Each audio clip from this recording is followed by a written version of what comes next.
Ayun, good day sa lahat. So, meron na naman tayong napakagandang helmet ngayon na re-review syempre para sa inyo. So, isa tong SEC na full face na na-release ngayong taon, 2025. So, ang pangalan nito ay SEC in Vivo Shell. Yan ang nakalagay sa likod. So, yung mga nakalagay dito na mga nag-test ng gantong helmet ay ECR 22.06 na siya. Good news yun kasi nga yun yung mga habol natin or mga hinahanap natin sa isang helmet ngayong 2025. ICC at saka I think ICC lang, and then para may QR code yung kanyang ICC. So ito I think yung pinaka latest na 2025 na mga certification na nilalagay sa mga entry level na helmet ngayon.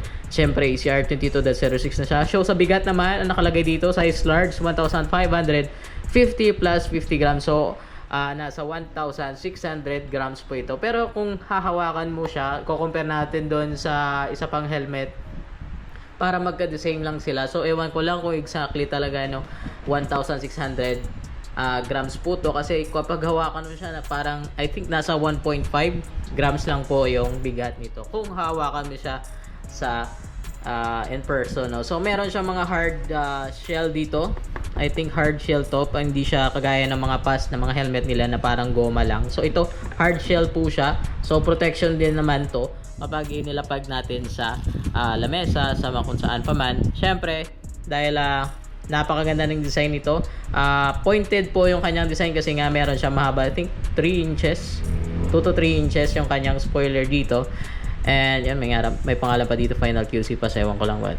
Tapos yung bago dito yung kanyang switch dito sa kanyang helmet na I think nakita ko naman to sa mga ibang brand, pero yung sa kanya meron siyang parang pwede mo siyang sungkitin dito kahit naka-gloves ka, hindi magsa-slide yung finger mo kapag siniswitch mo yung kanyang dual visor. Nga pala, ito yung sa harap niya, ito yung vents niya, meron siyang tatlo, so napakalamig sa ulo to kasi nga ay tatlo yung air vents dito or front vents dito sa harap, isa dito at syempre magkabila, at syempre may isa pa dito sa baba. So all in all, kung gusto mo malamig na helmet na full face, so ang galing ng ginawa ng SEC ngayon, no? Kasi napakasulit to gamitin kahit mainit siya, kasi yung mga mostly na reklamo ng mga bumibili ng helmet or gumagamit yung mga full face na helmet ay mainit daw kasi nga yung vents nila dalawa, minsan isa lang dito sa center, dalawa. So ito apat po siya yung vents nito, so hindi to masyado mainit kahit full face po to. So ito yung sa harap niya. O nga pala, before natin makaligtan, meron siyang parang minimal lock lang dito. Ayan. So, mafe-feel mo na quality talaga siya kapag kino-close mo siya. Ayan. Medyo matigas siya, pero isa yon sa napakagandang quality ng isang helmet, no? Meron siyang I think 3 section na parang nagla-lock. O nga pala, dito before natin makaligtan, kasi nga minamadali ko yung video na to para at least hindi mahaba yung video natin. Yung kanya kapag nag-change ng visor ay push po siya, hindi siya pull, no? So mga past kasi ng mga na-review na helmet natin ay ano siya I think patras or pull. So ito naman push siya pa atras, no? Nga pala dito din, hindi ko para hindi natin para malaman nyo, meron siyang Allen screw dito. I think pwede itong tanggalin kung hindi nyo type yung kanyang spoiler, no? So ito naman yung switch sa kanyang inner visor or sa dual visor. Ayan. Ang gap niya ay napakaliit lang. Syempre dito sa may ilong, syempre mga isang daliri yung gap.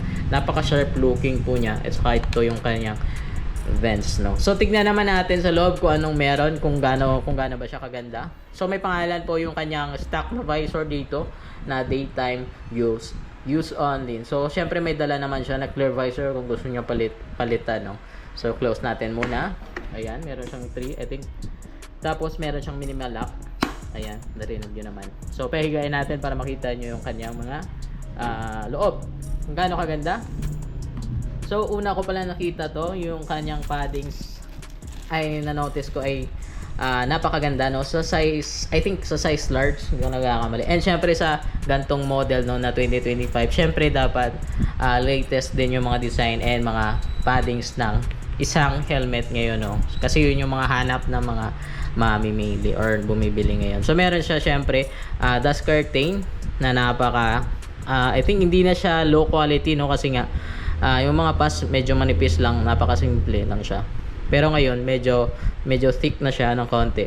And yung kung gaano ka-smooth yung kanyang paddings, napakaganda. Ang galing ng SEC.